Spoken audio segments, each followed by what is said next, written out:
With another day of Modern Horizons spoilers coming out, I thought I'd give you my first thoughts on the new cards I saw today. It's coming up next.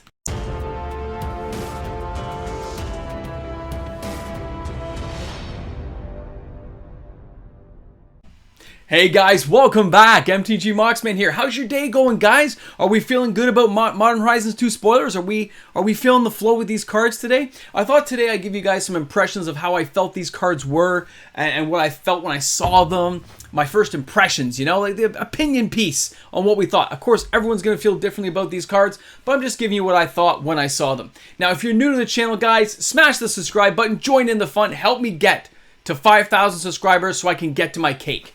I'm trying to have a cake party here, need to have 5,000 subscribers, and then I can put out the rules of the cake party so you can all see it in a video, and then we'll have a blast, okay? I'm looking forward to having everyone there. So, let's get on with this. Card number one that I saw, and these are just a list of cards that I pumped out as I saw them. So, Tormans Crypt Keeper. Number one, cool name. Number two, love the art. Like, I love that kind of art. Big undead statue guy standing there. Looks like a big death knight from like Dragonlance. Very cool. 3 casting costs for a 3/2 of vigilance. No problems there. Sacrifice Tormans Crypt Keeper. Exile all cards from target player's graveyard. Now that's the same as Tormans Crypt, right? So this is just another way of getting rid of people's graveyards. I'm okay with that. I'm cool with that. It guards not a body, but a secret. I like the idea, the implications that he's guarding something dark in there. So this card is a common. This is a thumbs up. This is a good card. I genuinely liked reading that card, and I liked the way the art looked. So, Tormans Crypt Keeper, you get like a thumbs up, buddy. Good card. I'm enjoying seeing that. Number two, the Imperial Recruiter. Guess what? It is a good card. 3 for 1/1, but we know it's an epic card. You can go, get a card for 2 less, I'm okay. But you notice I'm kind of mumbling a little bit here? Because it's a reprint. I almost wish sets like this didn't have reprints. I wish they had a special reprint set, a subset to go with this stuff, because this takes up a slot of some newer card which could have been created to add to Magic's history. So I'm kind of like, but I like the art. I do like the art. And it is a good card, and it's good it's getting reprinted because it definitely will downplay the price. But because it's a reprint card, I'm kind of like, like giving it a thumbs up because it's a good card, but it's taking up a mythic slot. It's better than the Sarah's Emissary, I'll tell you that I saw the other day. I was kind of like, ugh, for a white 7/7 angel, no. This is better, so for that, yeah, thumbs up. All right, the next one, what do we have? Oh, okay, Glimpse of Tomorrow. I like this whole futuristic type feel to this card. I don't know, like you're making a portal and coming through. Suspend 3 and 2 red. Okay, shuffle all permanents you own into your library, then reveal that many cards from the top of your library, put all non-aura permanents into play, and then put all the aura permanents into play that you've drawn. Then put the rest of your library in a random order. This card could be epic. If you build a deck around this card, Glimpse of Tomorrow, which reminds me of Tomorrowland for some reason, that card could have some serious fun implication. Like, I don't know, it made me smile. Okay, and when it makes me smile, and I like the old frame, and I like the other versions of the artwork too, I'm just like, yeah, I like that card. I don't know, it kind of reminds me of stuff. So when you get that good nostalgic feel, and it's a very usable card, I'm like, yeah.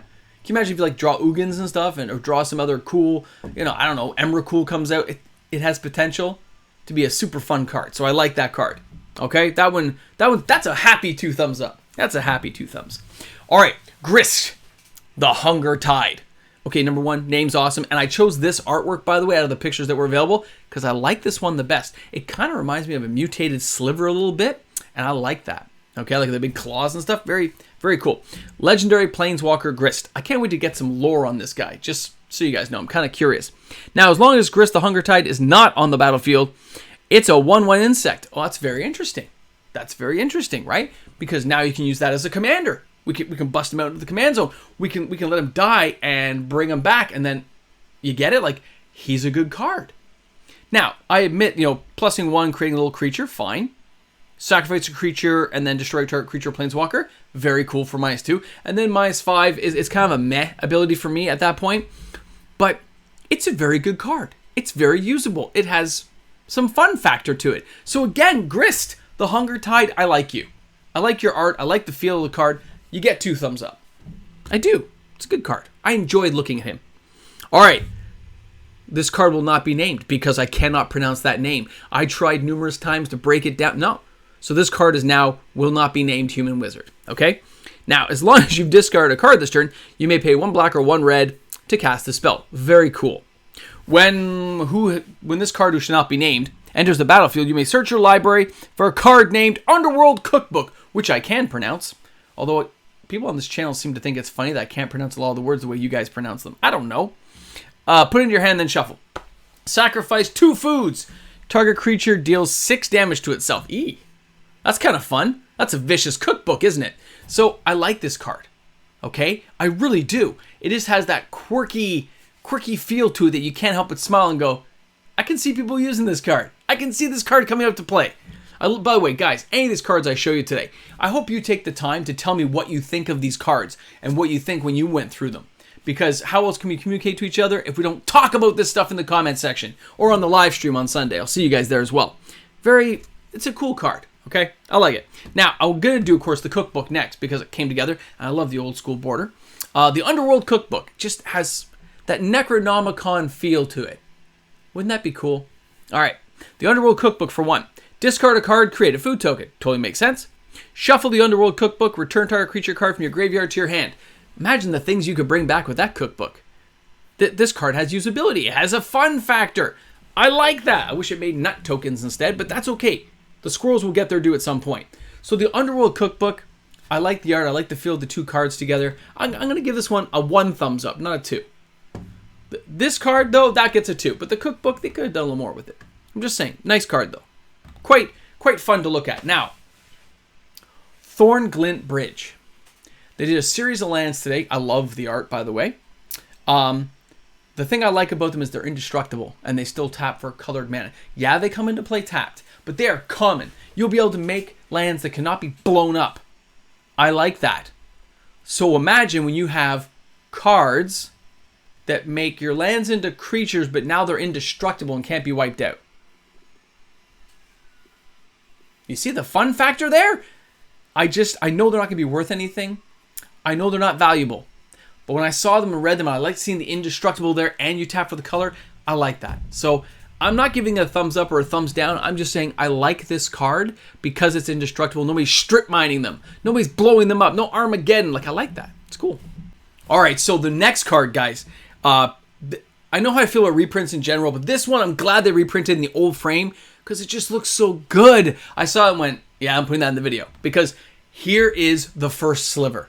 And when you see that in the old school framing artwork, you know, guarding over all the eggs and stuff, you're just like, that looks so cool. I love it in the old golden multi-framed artwork framing piece. It looks awesome. This old school frame, 10 out of 10, looks amazing. Double thumbs up for first sliver because, you know, I know we have squirrel armies approaching our sliver hordes, but let's be honest. There is no way we are going to let the slivers move to the side. They've got to be able to overtake the squirrels basically forever. Okay, we're not giving up here. We're going to let this bad boy fly, and we're going to say, yes, first sliver, you're epic. You get to stay. So first sliver is awesome. Now, let's go to the last card. And this card today, this last card, it really interests me, okay? I love the look of the card, the feel of the card, the artwork on the card. And this is Turok. You know, like Hymn to Turok? This is Turok, Dread Cantor. Okay, it's a human cleric. He's a 2/1 for 2, but he does have kicker for 2. So if you pay the kicker, he comes in with additional +1/+1 counters, and he gets +1/+1 counters when people discard cards. So, whenever an opponent discards a card, put a +1/+1 counter on Turok Dread Cantor. But if you paid the kicker of the additional 2, so instead of a 2/1, he's going to come in as a 4/3 because your opponent's got to discard 2 cards. That's cool, okay? And as icing on the cake, he's got protection from white. So as a mythic, I can see why this guy's pretty cool. He's going to go into a lot of card denial decks. He's going to a lot of those kind of decks are going to like make you mill out. Blue-black, I can see him working very well. I love it. I love him. He looks awesome. He's sitting there. You can see like priests and stuff in the background looking at him as he casts his magic spell in the air. And you can see he's in some kind of like graveyard or tomb-like area with all kinds of, you know, animal heads and stuff in the background. It is awesome. Okay, the card grabbed me right away and just held me looking at the back of the artwork, the front of the card. The other versions of him are nice as well. But this one was in English, so I had to grab it. I do really like it, though. Great card. It's going to be it just gives me a little bit of that lore feel, the nostalgic feel when I think of him to Turok and stuff from back in the days of Fallen Empires. So there's some history to go with this card, which I enjoy. I like when they're touching back on this stuff. So for that reason, Turok, you got like 2 thumbs up, man. Awesome card today. All right, guys, thanks a lot for tuning in today. And if you enjoyed today's video, make sure you give it that thumbs up. Make sure you smash that subscribe button, join the channel. And remember, if you made it to the end, nachos and cheese. If you survived. I'm not having it at my cake party, but I do like having nachos and cheese. I made it fresh on the weekend. It was delicious. Took a little time, though, but it was so good. All right, guys, have a great one. I look forward to seeing you tomorrow, man. Let's see what else they got coming for Modern Horizons 2. I'm still not sure it's worth the price, though. I'm not sure about that, but we'll see.